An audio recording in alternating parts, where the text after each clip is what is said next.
Hello नमस्कार सभी को, आप लोगों का स्वागत है ईडू केयर एकेडमी 0.2 चैनल के माध्यम से। हम अजीत कुमार आप लोगों को आज क्लास 10th के लिए वीवीआई इंपोर्टेंट टॉपिक समांतर श्रेणी का डिस्कशन करेंगे। और आज सभी बच्चों से एक बात कहना है मेरा कि सभी बच्चे होंगे पूजा में इंगेज, और इसमें से कुछ ऐसे छात्र भी होंगे जो पढ़ाई लिखाई अपना जारी रखेंगे, माता का पूजा भी किए होंगे और साथ में पढ़ाई लिखाई जारी भी किए होंगे। लेकिन सभी बच्चों से मेरा कहना है कि जैसे ही इस पूजा से आज सरस्वती माँ की पूजा की विसर्जन हो गई होगी और जैसे ही इन सारी थकानों से आपकी नींद खुले या आंख खुले, तो आपके सामने बस मात्र आपके लिए आपका पुस्तक और आपका क्लास ही होना चाहिए। अगर आप YouTube देखें या कोई ऐसा ऑनलाइन प्लेटफॉर्म देखें जहां से सिर्फ बात पढ़ाई की होनी चाहिए, क्योंकि क्लास 10th फाइनली एग्जाम का अब बहुत कम दिन बचा हुआ है और आप लोग जी तोड़ मेहनत करेंगे, क्विक रिवीजन करेंगे। क्विक रिवीजन जितना से जितना हो पाए उतना रिवीजन करें। और रिवीजन के पर्पज से ही हम आज समांतर श्रेणी का बहुत महत्वपूर्ण टॉपिक लेकर के आए हैं आपके सामने, जिसका डिस्कशन करेंगे।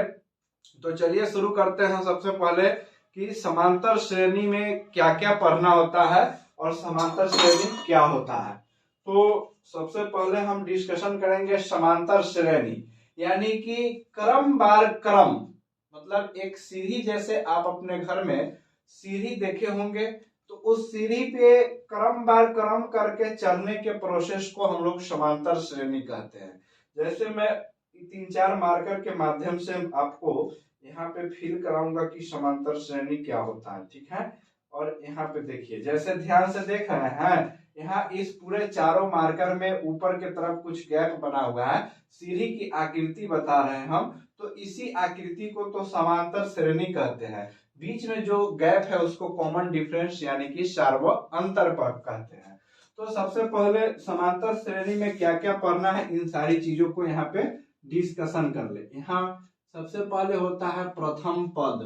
प्रथम पद जिसको हम लोग ए से सूचित करते हैं, यानी कि ए से सूचित करते हैं और ए इसका कुछ वैल्यू होता है। उसके बाद होता है सार्व अंतर। सार्व अंतर यानी कॉमन डिफरेंस को हम लोग डी से सूचित करते हैं।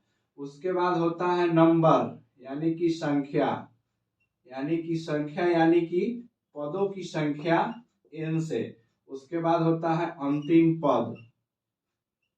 अंतिम पद इसको हम लोग tn से सूचित करते हैं। कुल मिलाकर के इतनी बात को आपके दिमाग में ध्यान रखना है। तो यहाँ से आप कैसे पहचानेंगे कि प्रथम पद और सार्व अंतर और संख्या और अंतिम पद क्या है। तो जैसे कि मैं यहाँ पे सीरियली आपको लिख के बताता हूं, 2, 4, 6, 8, 10 ... 20। यानी कि अब इस सीरीज के माध्यम से सबसे पहले आप समझेंगे कि प्रथम पद क्या होता है। प्रथम पद क्या होता है, यानी कि जो 2 है वह a के मान है। और सार्व अंतर क्या होता है, कॉमन डिफरेंस जिसको बोलते हैं। जैसे 6 से 4 घटाओगे तो 2 बचेगा, और 4 से 2 घटाओगे तो क्या बचेगा, 2 बचेगा, तो सार्व अंतर हो गया। और n यानी कि पदों की संख्या, यानी कि कितनी पद है, 1 2 3 4 5 6, तो 20 तक है, तो 20 तक में कितनी पद होगा, तो n इक्वल टू आप लिख देंगे पदों की संख्या। पदों की संख्या, नंबर ऑफ टर्म, तो पदों की संख्या हो गया। और इसके बाद में आप क्या लिखेंगे, अंतिम पद, यानी कि अंतिम पद यानी tn। जैसे tn के फॉर्मूला आप लोग पढ़ लेंगे, तो उसके बाद अगले क्लास में आप लोग योगफल के फॉर्मूला पढ़ेंगे, तो कंटिन्यू रहेंगे बने हुए तभी ना। और आज तो ऐसे भी पूजा की व्यस्तता वाली दिन थी, तो यह दिन तो धीरे धीरे बीत ही गई ना। तो अब आप लोग पढ़ाई में बने रहें, इसलिए मेरा यह प्रयास जरूरी था कि आपको जगाना मेरा फर्ज बनता है। और होते हैं बच्चे जैसे पूजा से निकलते हैं तो सुनसान पड़े रहता है उसका दिमाग, एकदम पता ही नहीं चलेगा कि हमको क्या करना है क्या नहीं करना है। तो बस इन्हीं भ्रम को दूर करने के लिए आ गए हैं। जागो उठो पढ़ो, पढ़ाई तो करना ही है, पूजा तो कर लिए, अब पढ़ाई भी शुरू कीजिए। तो इन सारी पदों के माध्यम से आप ए, एन और डी के मान को निकालना सीख गए। तो यहाँ पे मैंने एक फॉर्मूला लिखूंगा आपके साथ, जिस फॉर्मूला को आप लोग अपने कॉपी में नोट करेंगे। टी एन बराबर A plus N minus one small bracket into D. कहिएगा कि यह स्मॉल ब्रैकेट क्यों दिए हैं। यह स्मॉल ब्रैकेट इसलिए देना जरूरी है कि इसका जो मल्टीप्लाई होगा इस दोनों के वैल्यू के साथ होगा। ठीक है, या तो आप पहले घटा लेंगे उसके बाद गुना करेंगे। तो चलिए शुरू करते हैं मेरे से। सबसे पहला प्रश्न को हम लोग सोल्व करना। तो सबसे पहला प्रश्न लिखा हुआ है एपी। एपी यानी कि एरिथमेटिक प्रोग्रेशन, यानी समांतर श्रेणी। और इस समांतर श्रेणी में 2, 7, 12 का 10वां पद क्या होगा। ध्यान दीजिएगा, बहुत कॉमन प्रश्न है, कोई हार्ड बहुत बड़ा चीज नहीं है कि इसके लिए रोना आ जाए आपको। एपी का इतना दिया हुआ, इसमें से सबसे पहले आप पहचान कीजिए मेरे से। आपको पहचान करना है इसके अंदर से, इसके अंदर से पहचान करना है कि आपका प्रथम पद इस श्रेणी का क्या है। यानी कि a इक्वल टू क्या है, a इक्वल टू 2 है। और बताइएगा d इक्वल टू क्या है, 5 है। d इक्वल टू 5 क्यों होगा, क्योंकि इसका गैप देखेंगे, इससे घटा लेंगे, t2 माइनस t1 करके घटाएंगे, यानी कि दूसरा पद में से पहला पद को घटाएंगे और तीसरा पद में से दूसरा पद को घटाएंगे। चलिए, और यहाँ पे आपको समझ में आता होगा कि 10वां पद पूछ रहा है, अंतिम पद नहीं, 10वां पद पूछ रहा है, यानी कि n का मान 10 दिया हुआ है। तो इतना वैल्यू गिवन है, तो फॉर्मूला लिखेंगे मेरे से tn equal to a plus n minus 1 into d. अब शेर आप लोग जब फॉर्मूला लिख दिए, और जब फॉर्मूला लिख दिए तो इसको इंप्लीमेंट भी तो कीजिएगा आप ही ना। तो यहाँ पे a का वैल्यू 2 है, 2 लिख दीजिए, n का वैल्यू 10 है, 10 लिख दीजिए, माइनस 1 है, माइनस 1 लिख दीजिए, d का वैल्यू 5 है, तो आराम से 5 लिखिए। सबसे पहले इसके अंदर के वैल्यू से पहले यहाँ पे t10 हमको लिखना चाहिए था, लिख दिए। चलिए, अब यहाँ इसको 10 में से 1 को घटाइए, 9 आएगा, और 9 में 5 से मल्टीप्लाई कीजिएगा तो 45 हो जाएगा। इसका काम हो गया तमाम। यहाँ पे 2 को जोड़ दीजिए। अब जैसे 2 और 45 को जोड़िएगा तो 47 आपका आंसर आएगा।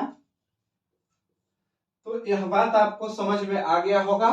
और इसी प्रकार इसमें से इसका मतलब थोड़ा विस्तृत रूप का प्रश्न है कि 3, 8, 13, 18 का कौन सा पद 78 है। अब ध्यान दीजिएगा, कौन सा पद 78 है, और वहां पे दिया हुआ है कि 10वां पद क्या होगा। भारी कंफ्यूजन होता है यहाँ पे बच्चों को, क्योंकि आप तो हैं पूजा में व्यस्त। तो टीएन अंतिम पद और पहला पद कौन पढ़ेगा, आप ही को पढ़ना होगा मेरे भाई, आप ही को पढ़ना पड़ेगा। चलिए, तो इसके लिए 3, 8, 13, 18 का कौन सा पद 78 है, इन सारी चीजों के बारे में जानते हुए हम आपको आज पढ़ाएंगे। समांतर श्रेणी का कुछ हिस्सा होगा, यानी कि कुछ हिस्सा, एक क्लास में संपूर्ण बात नहीं ना हो सकता है, तो इसलिए घबराइएगा नहीं।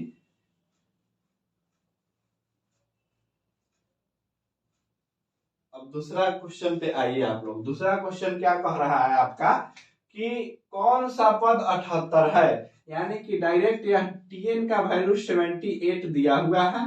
प्रश्न संख्या 2, टीएन का वैल्यू दिया हुआ है 78, ए का वैल्यू निकाल लेंगे इसी श्रेणी से, इसी श्रेणी से ए का वैल्यू लेंगे 3, डी का वैल्यू यानी कि कॉमन डिफरेंस, दूसरा पद में से पहला पद को घटाएं, यानी कि 8 में से 3 को घटाएं तो 5 आएगा।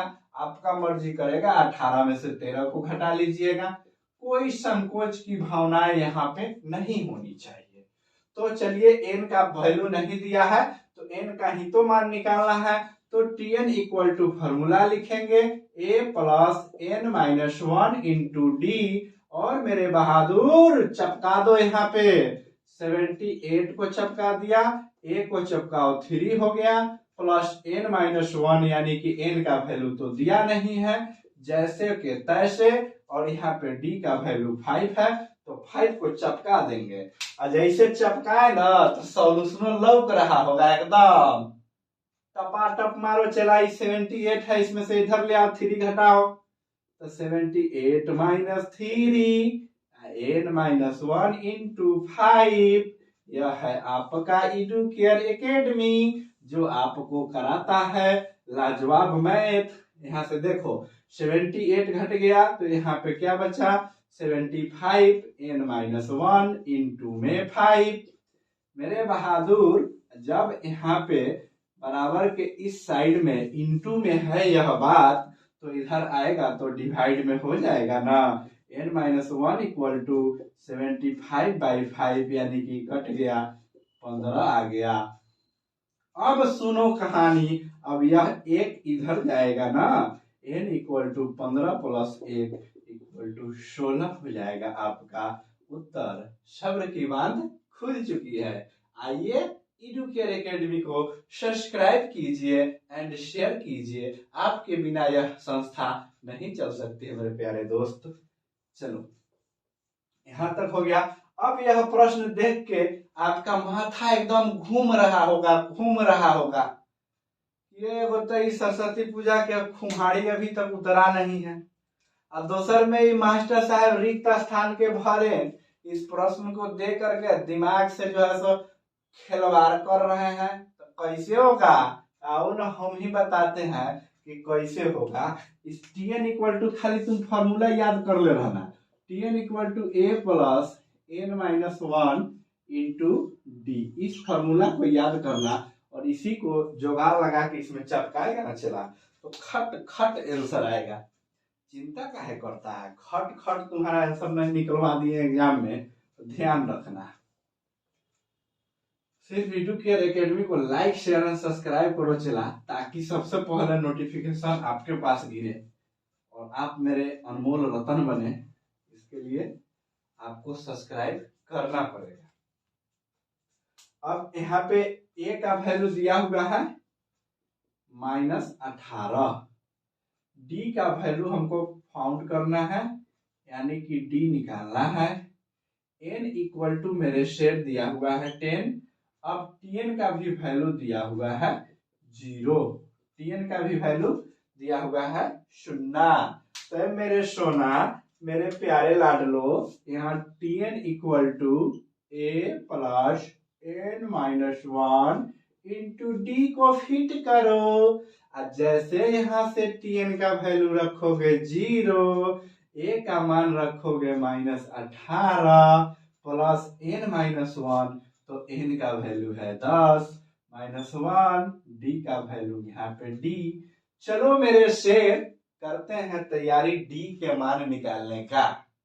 यहाँ पे d हो गया तो इस साइड ले आए 18 हो गया, इधर करें इसको तो बताओ मेरे भाई कि 10 में से 1 गया तो 9d हो गया, यानी d इक्वल टू 18/9 यानी कि कट गया तो 2 हो गया, यानी कि d का वैल्यू 2 हो गया।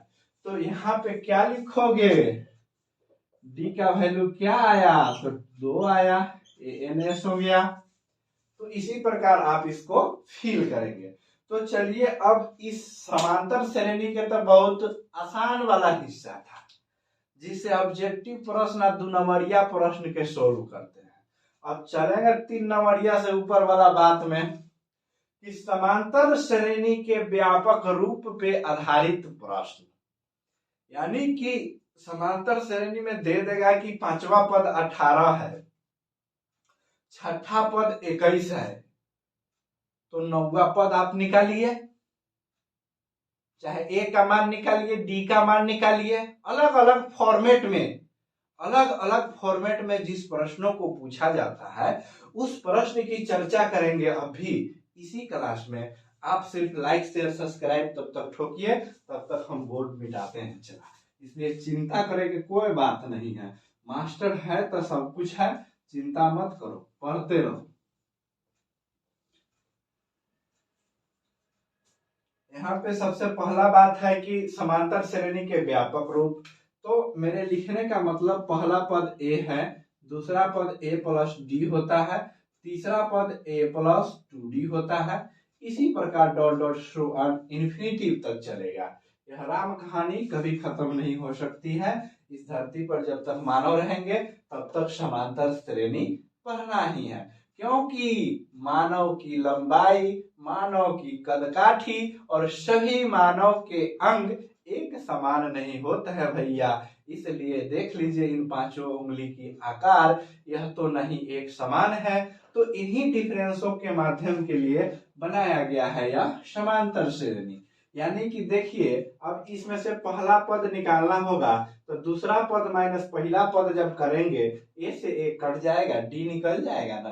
तो इसी डी का तो नाम है सर्वांतर, इसी डी का नाम है सर्वांतर। अब यहाँ देखिए 2d और प्लस ए है, तो इसको अगर इसमें से घटाएंगे तो ए कट जाएगा, डी घट के एगो डी आ जाएगा, तो हर बार डी बचेगा। इसी चीज को तो सर्वांतर हम लोग कहते हैं। यानी ए प्लस डी माइनस ए कर दिए, ए से ए कट गया और बच गया डी। इसी प्रकार इसको भी आप घटाएंगे तो इतना ही आना है। तो इसी पर आधारित पांचवा प्रश्न है कि किसी समांतर श्रेणी के पांचवें पद 43 है। किसी समांतर श्रेणी के पांचवें पद यानी कि पांचवें पद कितना है? 43 है। और 9वें पद 78 है और 9वें पद 78 है। 78 समझ में आता है? तो आप प्रथम पद यानी कि ए का मान, प्रथम पद यानी ए का मान और सर्वांतर डी के मान बताएं। कैसे बताएंगे मेरे भाई? घबराने की कोई बात नहीं है।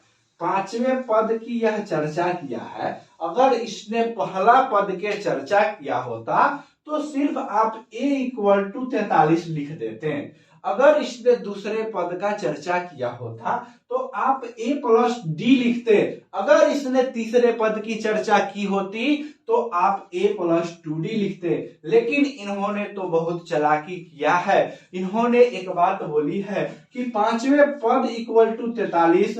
तो मेरे शेर, पांचवें पद क्या तुम्हें लिखने नहीं आ सकता है? पांचवें पद तुम्हें लिखने नहीं आ सकता है। a plus 4d equal to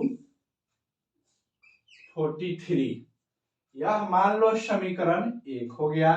अब कह रहा है 9वें पद 78 है, तो a plus 8d equal to 78। अब हो गया यहाँ पे दूसरा समीकरण। अब मेरे भाई आप लोग एक बात चर्चा करो, समीकरण 1 और 2 दिख रहा है, दोनों में a और d है, यानी कि चर मान a और d है। तो समीकरण 1 और 2 के तुलना करके घटा करके क्या इसका वैल्यू नहीं निकाला जा सकता है? एकदम निकाला जा सकता है। यहाँ पे लिख दीजिए समीकरण 2 में से एक को घटाने पर, ठीक है, घटाने पर, तो यहाँ पे लिखिए दो a plus 8d equal to 78। यहाँ पे पहला लिखिए अब a plus 4d equal to, चलिए लाइए इसको 43। अब यहाँ पे आपने घटा लिया तो क्या आंसर आना है आपके पास? बताइए क्या आंसर आना है? यहाँ पे आएगा a से a कट जाएगा, सब के सब घटने लग रहा है। देखिए यहाँ पे a से 1 आपका कट गया और 8d में से 4d घटा तो यहाँ पे बच गया 4d। और इक्वल टू यहाँ पे बचा 5 और यहाँ पे बच गया कितना? बोलिए, यहाँ पे बच गया 3 तो 35। तो यहाँ से d का वैल्यू आप 30/35 यानी कि 35/4 कर सकते हैं ना। अब इसी प्रकार a के वैल्यू निकालना है, तो समीकरण a में इसका मान रख दीजिए, यानी कि समीकरण a कहता है a plus 4d equal to 43। तो यहाँ पे जब वैल्यू लिखेंगे ना आप, तो आपका काम हो जाएगा। यहाँ पे देखिए कैसे लिखाएगा, a plus 4 into 35/4 equal to 43। 4 से 4 खत्म, a इक्वल टू 43 माइनस 35। तो 35 से 45 8 हो जाएगा। यहाँ पे उत्तर क्या होगा, 8 हो जाएगा। यह उत्तर आपका हुआ। अब कह रहा है कि किसी समांतर श्रेणी के पांचवा पद 11 है। किसी समांतर श्रेणी के पांचवा पद 11 है। मेरे दोस्त इसको आप लोग छापिए, तब तक मैं यहाँ से आपका काम को आगे बढ़ा रहा हूं। इसको मिटा दे। चलिए, उसको छापने में कोई कंप्रोमाइज नहीं कीजिएगा, नहीं तो आप ही छपा जाइएगा, समझे। चला है कि अब धीरज रखल नहीं जाता होगा आप लोगों को। कब एग्जाम आए, कब एग्जाम आए, देह बहुत खुजलाता होगा एग्जाम के नाम पर। कहिया ले ले सरकार, हमें बड़ी तबाही। इसलिए चिंता न करना, रिवीजन जारी रखना। समांतर श्रेणी के पांचवा पद कह रहा है, तो a प्लस 4d लिख देना। एकरा के करना जय सरस्वती माँ, इक्वल टू हो जाएगा 11। अब यहाँ पे समीकरण 1 हो गया। अब देख दूसरा समीकरण लिखना है, 9वां पद 7 है, तो a प्लस 8d लिखेगा, इक्वल टू इधर कर देगा 7, यानी कि यह दूसरा इक्वेशन हो गया। अब घटा लो, पहिलके में से दूसरा का घटा लो, क्या फर्क पड़ता है। जैसे तुम्हारी इच्छा आत्मबल साथ दे वैसे काम कर दो। चलो माइनस कर दो, सबको माइनस कर दिया तूने। अब यहाँ पे ई कट गया। अब यहाँ देखो 4d बच गया, इक्वल टू इधर कितना बटा, 7 में से 11 गया था, बोलो -11 गया था, -4 बचेगा ना, -4। d इक्वल टू क्या हो जाएगा, -4/4। ई कट जाएगा तो क्या बचेगा, -1 बचेगा। तो -1 जैसे इधर बच गया, तो इसी -1 को डी का वैल्यू निकल के आ गया, d इक्वल टू -1। तो पहला समीकरण क्या है, a plus 4d equal to 11। तो d के जगह -1 रखो, a plus 4 into -1 equal to 11। a plus इधर जाएगा तो 11। अब a को इधर बराबर कर लो, a बराबर 11, माइनस इधर जाएगा तो प्लस हो जाएगा 4, तो 11 4 15, आपका उत्तर हो गया तैयार। आज का क्लास हम करते हैं यहीं पे समाप्त, और आप लोग पढ़ते रहिए अपने दृढ़ इच्छा शक्ति के साथ, एडुकेयर एकेडमी के साथ बने रहिए। लाइक शेयर सब्सक्राइब कीजिएगा। और लास्ट में मैं एक बात कहूंगा आपको कि शिक्षा आपको ऐसी हथियार देती है कि आप लाखों करोड़ों के भीड़ में खड़ा होकर के सवाल पूछ सकते हैं, कर सकते हैं, अपने अधिकार के बारे में जान सकते हैं।